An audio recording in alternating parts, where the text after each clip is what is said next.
Dubai बादलों तक शानदार स्काई स्क्रैपर्स, बहुत बड़े पार्क्स, लग्जरी मॉल्स की वजह से जाना जाता है, जहां हर जगह आपको इन्फ्लुएंसर्स और पैसा ही पैसा नजर आता है। लेकिन इस इंतहाई जदीद शहर के इस शानदार चेहरे के पीछे एक ऐसी तल्ख हकीकत है जिसे बहुत कम लोग जानते हैं। आज की वीडियो में हम आपको दुबई की कुछ सच्चाई दिखाएंगे, वो शहर जो कभी रेत से भरा हुआ था। हम आपको ऐसे शहर के बारे में बताने जा रहे हैं जो लाशों के ऊपर से गुजरता है, जिसका मतलब सिर्फ लोग नहीं बल्कि नेचर और माहौल भी है।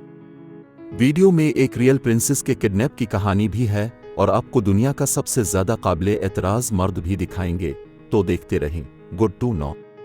और हमें कमेंट्स में बताएं कि क्या आप कभी दुबई गए हैं और वहां आपको क्या अट्रैक्ट करता है। इससे पहले कि हम दुबई की डार्क साइड पर जाएं, आइए शहर की तारीख पर एक सरसरी नजर डालते हैं। जैसा कि पहले ही बताया गया है, दुबई रेत से भरा हुआ था, क्योंकि ये 19वीं सेंचुरी में एक छोटा सा फिशिंग गांव था जिससे लाखों का एक मेट्रोपोलिस खड़ा हुआ। पर्शियन गल्फ जैसी अच्छी लोकेशन की वजह से दुबई एशिया का सबसे बड़ा ट्रेडिंग सेंटर बन गया। ये शहर जो कि 7 एमिरेट्स में से एक है, इसमें न सिर्फ बुर्ज खलीफा है जो दुनिया की सबसे ऊंची बिल्डिंग है, बल्कि इसमें सबसे बड़ा मॉल, हाईएस्ट वाटर फाउंटेन भी है। दुबई सिर्फ जीतना पसंद करता है, इसके शहरी 0% इनकम टैक्स देते हैं। दुबई खूबसूरत और अमीर लोगों को अपनी तरफ खींचता है।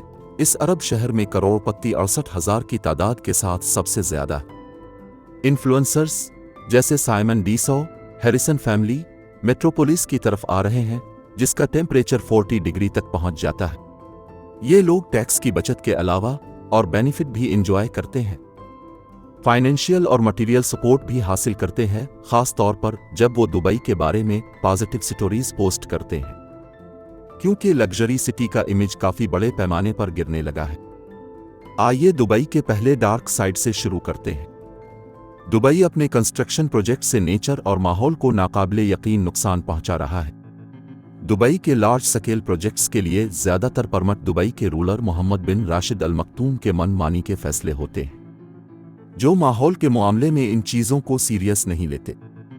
सबसे ज्यादा शॉकिंग प्रोजेक्ट्स में से एक पाम आइलैंड था। दुबई ने 2001 से अब तक 3 आइलैंड आर्टिफिशियली बनाए हैं। पहला यानी पाम जोमीरा भी अभी तक मुकम्मल नहीं हुआ। इस प्रोजेक्ट की सबसे बुरी बात यह है कि ये आइलैंड जाइंट कोरल रीफ पर बनाए गए थे, जिसने वहां की तमाम रंगीन जिंदगी को रेत के नीचे दफन कर दिया था। इसके अलावा बड़े टैंकर्स उन आर्टिफिशियल आइलैंड्स को भरने के लिए समुद्री तह से रेत को लाते थे, जिस वजह से समुद्री जिंदगी भी तबाह हुई। आइलैंड्स को सिर्फ एक दिलकश बिल्डिंग के तौर पर बनाया गया था, जिसके बारे में ज्यादा सोचा भी नहीं गया था, जिसके नतीजे में पाम के अंदर समुद्री पानी की क्वालिटी बहुत ही बुरी है, क्योंकि ये ब्रेक वाटर आइलैंड्स में मजीद सर्कुलेट नहीं कर सकता। ये पानी सिर्फ बासी, बदबूदार और सेहत के लिए खतरनाक है। आइलैंड्स दोबारा मुकम्मल तौर पर गायब होने के खतरे में हैं, क्योंकि रेत के ज़खायर हर साल 5 मिलीमीटर तक कम हो रहे हैं, जिसका मतलब है कि जल्द अबदेर ये प्रोजेक्ट्स मुकम्मल तौर पर दोबारा समंदर के अंदर चले जाएंगे। साइंसदानों ने अंदाज़ा लगाया है कि सी लेवल में इजाफे की वजह से दुबई और उसके आइलैंड्स मुकम्मल तौर पर पानी के नीचे आ जाएंगे। ये आर्टिफिशियल आइलैंड्स दुबई के काबिले एतराज़ कंस्ट्रक्शन प्रोजेक्ट्स का सिर्फ एक हिस्सा है। मिसाल के तौर पर बुर्ज खलीफा पब्लिक सीवरेज सिस्टम से कनेक्टेड नहीं है, जिससे इंतहाई बदबू पैदा हो सकती है। न सिर्फ ये टावर बल्कि शहर के तमाम हिस्सों में सीवरेज का कोई सिस्टम नहीं है। दरहकीकत लाखों ट्रक, टैंक कंटेनर्स में जमा होने वाले कूड़े को बाहर फेंकते हैं, जो उन्हें शहर से बाहर सीवरेज ट्रीटमेंट प्लांट्स तक ले जाना पड़ता है। ये टावर बहुत ज्यादा ऊंचा है, तो दुबई ने यहां भी एक रिकॉर्ड कायम किया है, जो कि बिल्कुल भी काबिले रश्क नहीं। यानी ट्रकों की एक लंबी लाइन जो डेली कई किलोमीटर तक ट्रैफिक जैम करते हैं। वहां एक और मसला यह है कि ड्राइवर सिर्फ वेस्ट को दूर फेंकने के लिए घंटों सड़क पर रहते हैं। उन्हें पर ट्रिप पेमेंट की जाती है, न कि पर आर, जिसका मतलब है कि बाज़ औकात ड्राइवर्स वेस्ट को सीवरेज ट्रीटमेंट प्लांट्स में छोड़ने की बजाय नेचर में ही उतार देते हैं। ये सब तो माहौलियाती गुनाहों की पहेली का सिर्फ एक टुकड़ा है जो दुबई हर रोज करता है। अगर आप बहुत सी स्काई स्क्रैपर्स, 12 लेन की हाईवेज और कई मुज़हका खेज ख्यालात को देखें तो एक और अफसोसनाक रिकॉर्ड सामने आता है। इस शहर में दुनिया का सबसे बड़ा माहौलियाती असर है। यहाँ सिर्फ 3 मिलियन लोग रहते हैं। लेकिन बाहर की दुनिया से बड़े पैमाने पर दबाव की वजह से हुकूमत के लिए अब ये मुमकिन नहीं रहा कि वो सिर्फ अपने प्रॉफिट की बुनियाद पर ऐसे प्रोजेक्ट्स को आगे बढ़ाए। दरहकीकत इस नतीजे में 2014 में एक डिस्ट्रिक्ट का इजाफा हुआ, जिसका मतलब है पायदार शहर। अब यहाँ तकरीबन 2700 लोग रहते हैं और फीकस CO2 का इखराज दूसरे इलाकों में रहने वाले लोगों के मुकाबले में 60% कम है। ये डिस्ट्रिक्ट अपने वेस्ट के पानी को 100% रिसाइकिल करता है। इस सिटी ने सिर्फ माहौल दोस्त कंस्ट्रक्शन मटेरियल इस्तेमाल किया है और हर छत पे सोलर पैनल्स हैं। 2050 तक दुबई अपनी एनर्जी की ज़रूरियात का 75% तक क्लीन एनर्जी के ज़राए से हासिल करने का इरादा रखता है। लिहाजा ये हो सकता है कि दुबई माहौलियाती नुक्ता नज़र से मुकम्मल तौर पर खो ना गया हो, लेकिन ज़िंदगी के और भी शोबे हैं जो वाकई दुबई का एक खौफनाक मंजर पेश करते हैं। आखिर तमाम बिल्डिंग्स और कंस्ट्रक्शन प्रोजेक्ट को किसी ने तो बनाना है। ये शानदार शहर पूरे एशिया से लोगों को अपनी तरफ अट्रैक्ट करता है। सिर्फ इंडिया से ही 20 लाख लोग यहाँ काम करते हैं, लेकिन उन्हें यहाँ ज्यादा ऐशो आराम नहीं दिया जाता, क्योंकि जैसे ही कारकुन जहाज से उतरते हैं उन्हें अपने पासपोर्ट अपने बॉस को देने होते हैं, जिस वजह से वो न सिर्फ अपने तमाम राइट्स खो देते हैं बल्कि उन्हें सिर्फ कंस्ट्रक्शन साइट अपने क्वार्टर में रहने की इजाजत होती है। वहाँ गैर इंसानी हालात में मजदूर का काम दिन में ज्यादातर 12 घंटे होता है। ऑक्यूपेशनल सेफ्टी पर भी ज्यादा तवज्जो नहीं दी जाती, जिसका मतलब है कि दुबई में हर साल कंस्ट्रक्शन साइट्स पर कम से कम 880 अफराद हलाक हो जाते हैं। अगर कोई कारकुन जख्मी होता है तो उन्हें अपनी सेहत का खुद ख्याल रखना पड़ता है, जिसका मतलब है कि उन्हें मेडिकल बिल खुद देने पड़ते हैं। कारकुनों की माहाना एवरेज वेज सिर्फ $260 है।